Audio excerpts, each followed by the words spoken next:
Hi, Sarah Mack here, and welcome to this week's episode of Creative Magic Club. And I'm doing another solo show, and I'm going to share a story that I have been wanting to tell for a while, which is the process of overcoming my humongous insecurities and imposter syndrome in making my first piece of music, which was my podcast jingle. So I'm going to talk about that process of going from doubting myself, feeling completely incapable of doing this thing that I wanted to do, and what it took for me to move through that and do the damn thing. So I have been writing for a while. I'd been writing rap because I'd been feeling the call to express myself through music and have zero musical skills or musical training. And I had been wishing for a producer to collaborate with for a while. And then I just decided to become that for myself and had zero skills. Knew I had a lot to learn, knew it was probably going to be an uncomfortable journey that would require quite a bit of time investment, but it was a desire that wouldn't leave me alone. And so I set myself the task of creating the jingle for my podcast as, it's 30 seconds. And I knew it would be a low stakes project for me to really have fun with and for me to learn with and to, give me something to work towards to actually develop those skills or to start to develop those skills. So I came from zero skills in music production, composing, musical training, other than my musical theatre certificate that I got when I was 16. And I went through this learning curve and I produced the jingle for this podcast and had so much fun doing it. So basically how it went was when I knew that I wanted to become this for myself and to be able to have the skill and the tools to make my own beats so that I would just have more freedom of expression in writing songs, which is the thing that I'm most excited to be working on, aside from my business right now in my life. So I bought Ableton Live, which is the music production software, and I didn't know how to use it. It was not intuitive to me at all. I have experience editing film and film editing software, and I thought maybe it would be a similar thing. It's not. It's completely different, whole new world, completely different language, to the point where I would come into it and just not even know where to start to feel really overwhelmed, start to feel like what a stupid idea this was. How am I ever going to be able to do this? I know how much time and dedication it takes to actually be good at things like this. Who am I to sit here and think that I can do this thing? All of the feelings, all of the overwhelm. And so I knew I needed some serious help. I brought a course on music production with Chris Bradley, who's a really amazing music producer. And I just started figuring it out one very minute baby step at a time. I enlisted my friends, which I'm going to tell you more about, who contributed to the creation of the podcast jingle, who are amazing. Martine Labbe, who is a friend, collaborator, also a client. She's a trumpet player. She's a creative entrepreneur. She's a music coach from Montreal, now living in Morocco. She coaches around creativity, and obviously she's a composer. She's got all the skills. So I knew she was the person to help me, and she helped to produce the podcast. She also completely held my hand and coached me through the project, helped me to stay accountable. And she also played trumpet on it too. And then I enlisted the backing singers from my circle of amazing vocally gifted friends, including Nora Toutain, who's a friend, client, and a collaborator, also a singer-songwriter from Morocco, now living in Montreal. She contributed her vocals to the track. Christina Fiorani, aka Big Daddy, who's my BFF and singer-songwriter from Montreal, also gifted her sweet vocals to the backing track, as did Malika Guhan, another friend, client, and collaborator of Behave, which is a musical PR business that I supported her to launch while she was my client, also contributed to the vocals. My little brother, Guy Mack, he is a tech house music producer back home in England, very kindly mastered the track for me. So let's break it down. What worked to bring me from being too scared, not taking action, procrastinating on learning this skill and moving forward with this project for a really, really long time, doubting myself, having imposter syndrome, waiting, stalling, procrastinating, all the things, really not feeling good about how much I wanted to do this and having this persistent desire there, but not having any of the tools in which to realize it. So feeling really stuck. I was feeling stuck for a long time. And I think you can all probably identify with this feeling in one realm of your life or another. And I went from not doing it to doing it, executing it, finishing it, having so much fun doing it, and being able to create something that I've been able to share with so many other people and use it as a way to share my message and to inspire others. So I've noticed, in reflecting on this process that just really felt like a giant leap for me, it's been the same process with absolutely everything and anything else I have previously resisted in my life. It was definitely holding me back. It was holding me back. There was resistance. There was definitely a lot of stuckness. And it was a new adventure for me. Like, I'm familiar with navigating this process in my business, in money, in up-leveling, in my marketing, in my sales. Like, that playground, I'm used to moving through that. I'm used to getting support, finding the fun way to do it. But this was such a brand new direction for me that, it was really getting it moving from a standstill. And now the podcast has been going since October. I've published pretty much every single week since then, bar one or two. We've had 853 downloads of the 34 episodes we've launched, which is just so cool. And I'm loving doing this podcast. So, side note, if you are thinking about launching a podcast and you want me to do a training on my podcast publication process, leave a comment on the YouTube video on my YouTube channel, which you can find through the blog on my website with sarahmac.com. Tell me that you want to know my podcast publication process. It literally takes me less than an hour a week, and I have my team to help me with it. And I was thinking about breaking that down and doing a free training on that. Let me know in the comments if you're interested in seeing that, and I will make that for you.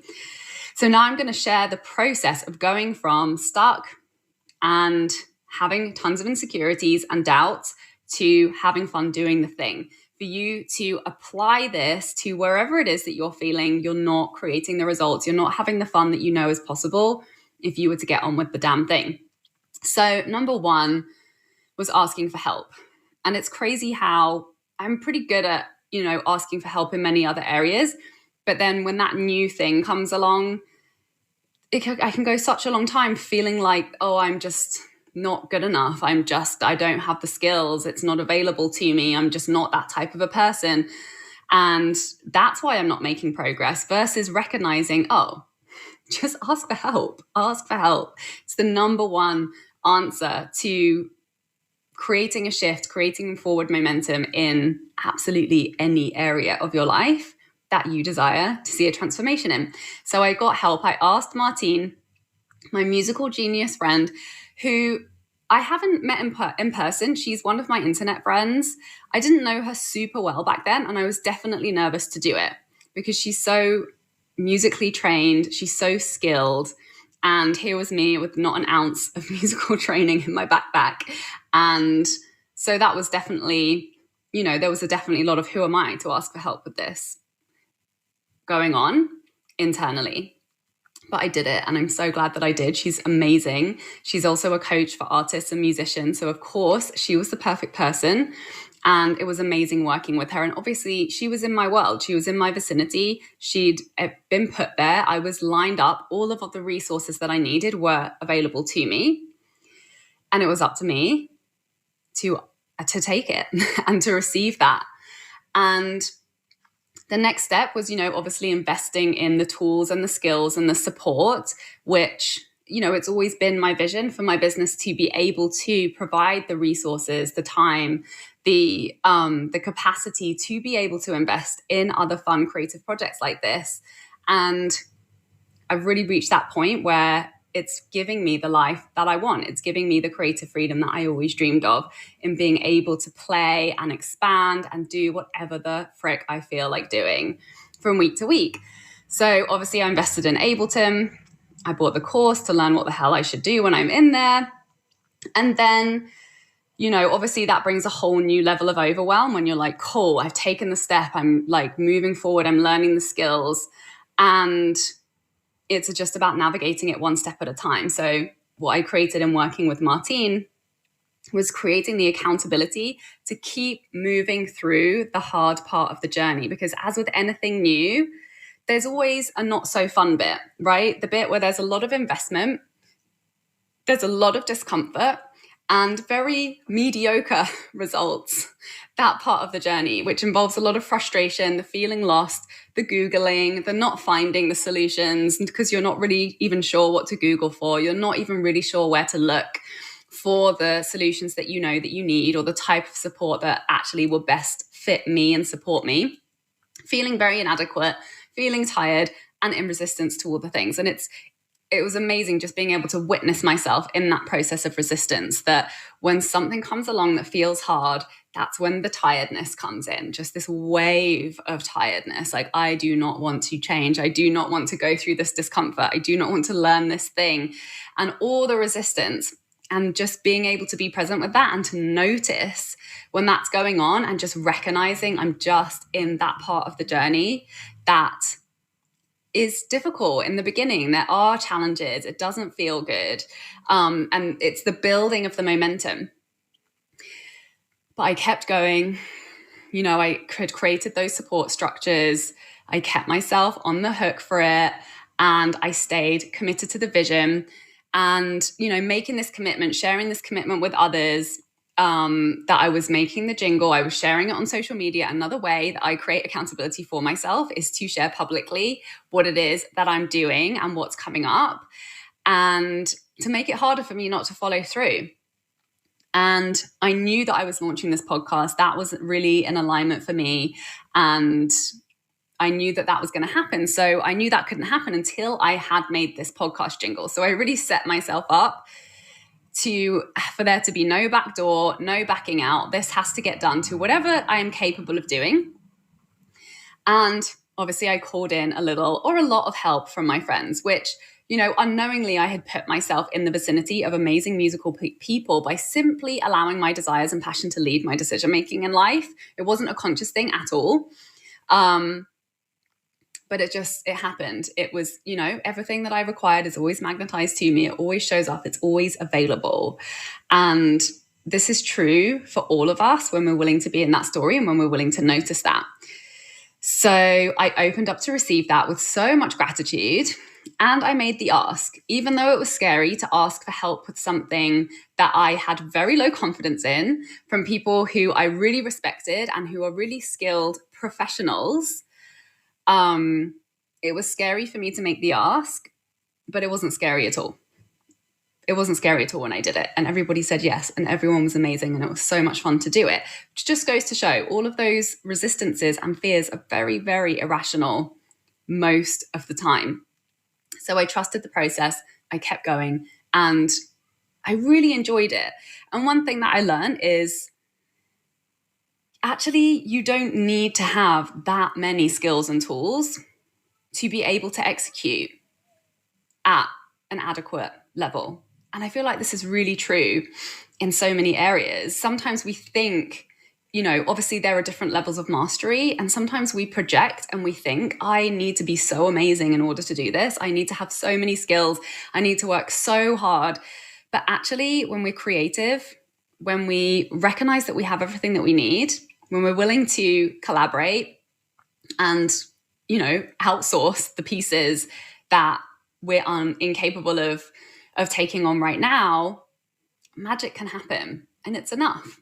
And it's so much fun. It's so much fun to be able to execute an idea and to see it through, especially when you thought you didn't have what it took. And it turned out to be way more easy and way more fun than you projected it would be, which I feel is just life. So there are definitely some things that are harder than you expected them to be, but this was not. And we don't know what it will be until we try it, right? So now I'm still making things, I'm pushing my limitations and growing and experimenting and continuing to follow what's fun. I'm continuing to enlist help and collaboration, which has been my number one lesson from recent years. You can follow me on Instagram at with Sarah Mac. I'm posting my musical experiments over there. And I'm really just focused on enjoying myself and building the skills that will allow me to enjoy myself even more, to have even more freedom and flexibility in my creative expression. And I'm super excited for every next step that I take. And just, navigating that process of catching myself when I'm starting to put myself under pressure, when it starts to become not fun, when I start to project and think it needs to be a certain way versus just letting it unfold with the fun, in flow, in whatever way is accessible and available to me 1 week at a time. So the main takeaway from this is to be good at something, you do have to go through the suck of being bad at it in the beginning. There's just no avoiding that if you truly want to master those skills and abilities for yourself versus outsourcing them. There's also nothing wrong with outsourcing them if that's the path of least resistance way for you too. And, I see this the same applies for business, the same has applied for me for money, and my journey in becoming more skilled in these areas also. And that's really what I love most about being a creative entrepreneur is the freedom to pursue and learn new things all the time and to build tools that bring even more freedom of expression, more capacity to reach people with my work in so many different and creative ways. And it's just so much fun. And there really are no limits. There are no limits to what we can create when we bring this attitude. But my biggest lesson of them all has to be that the fun doesn't start until we open up to collaboration and we get to play with friends along the way, because it's not fun when we're stuck and trying to do things alone. And it's so much easier and it's so much more fun when we bring in collaborators. And the same was really true for me in my business. We never have to feel stuck. This is something that I really believe. We never have to feel stuck. In my business, that started with me hiring mentors, joining communities and programs, reaching out to develop collaborations. And now I'm learning to bring that approach into my musical adventures as well. So what is it that you've been feeling stuck or insecure around lately, that you just are feeling like you're not good enough, you don't have what it takes, something's not available to you because of whatever stories are going on that are holding you back from asking for things, for collaborations, for opportunities, for conversations that would open you up to a new direction, to more momentum, to move you more quickly towards the result that you are really excited and would really enjoy being able to create, whether that's in your life, your creative projects, or your business. I would love to hear from you on this over in the comments on this video on my YouTube channel, which you can access through my website with sarahmac.com.